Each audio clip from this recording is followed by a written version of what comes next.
To ensure a truly transparent, impartial probe on the flood control project mess, an independent council or commission is imperative, and the President is completely on board with such proposition and wants this special investigative body with subpoena power. Our William Theo tells us more.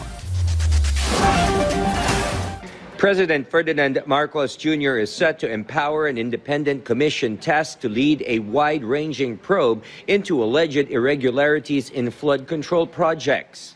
Ang nais po ng Pangulo sa nasabing independent commission ay mabigyan po ng lakas, mabigyan ng ngipin para po mas mapatupad kung ano ang mandato ng independent commission na ito. At nais po ng Pangulo na magkaroon po ng subpoena power ang independent commission. This means the body will have the authority to summon individuals and compel institutions to present documents. Malacanang says the executive order formally establishing the commission is now being finalized. The palace also assured stricter rules on the release of funds for future flood control projects. These will undergo technical, environmental, social, and economic reviews to ensure safety, effectiveness, and that the benefits go to the people, not just a few.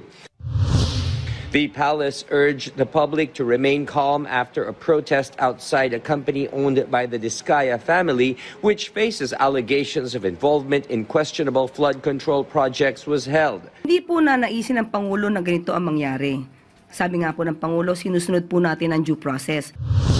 The palace also denied claims of a political maneuver allegedly aimed at placing Justice Secretary Boying Remulla in the Ombudsman's office to pave the way to the imprisonment of Vice President Sara Duterte.